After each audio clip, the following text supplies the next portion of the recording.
ನನ್ನ ಹೆಸರು ನಂದಿನಿ. ನಾನು ವಿಜಯಪುರ ಬ್ಯಾಂಗ್ಳೂರಿಂದ ಬರ್ತಾ ಇದ್ದೀನಿ. ನನಗೆ ಆಸ್ಮಾ ಪ್ರಾಬ್ಲಮ್ ಇದೆ 3 ಇಯರ್ಸಿಂದ. Chest pain, back pain, breathing, cough, cold ಎಲ್ಲ ಇತ್ತು. ಅವರು ಟ್ಯಾಬ್ಲೆಟ್ಸ್ ಕೊಟ್ಟರು. ಬಟ್ ಫಸ್ಟ್ ಡೇ ಸೆಟ್ ಆಗುತ್ತೆ, ನೆಕ್ಸ್ಟ್ ಡೇ ನನಗೆ ಸರಿ ಆಗಿಲ್ಲ.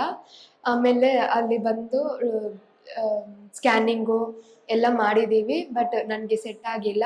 ಆಮೇಲೆ ನನ್ನ ಡ್ಯಾಡಿ ಬಂದು RJ ಹಾಸ್ಪಿಟಲ್ ನೋಡಿದ್ರು, TV ನಲ್ಲಿ ನೋಡಿದ್ರು, ಆಸ್ಮಾಗೆ ನೋಡ್ತಾರೆ ಅಂದು ನೋಡಿದ್ರು. ಆಮೇಲೆ ನಮ್ಮ ಡ್ಯಾಡಿ ಬಂದು ಬೇರೆಯವ್ರ ಹತ್ರ ಕೂಡ ರೆಫರ್ ಮಾಡಿದ್ರು. ಆಮೇಲೆ ನಾವು ಬಂದಿದ್ದೀವಿ ಹಾಸ್ಪಿಟ್ಲಿಗೆ.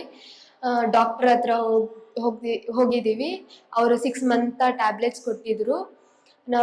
6 ಮಂತ್ಗೆ ನೋಡಿದ್ರು. ಆಮೇಲೆ 3 ಮಂತ್ಸ್ಗೆ ತಗೊಳ್ಳಿ ಟ್ಯಾಬ್ಲೆಟ್ಸ್, ಕ್ಯೂರ್ ಆಗುತ್ತೆ ಅಂದ್ರು ಹೇಳಿದ್ರು.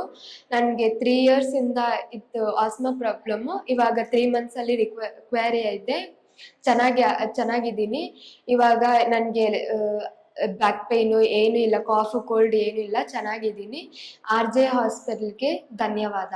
RJR herbal hospitals 9962280003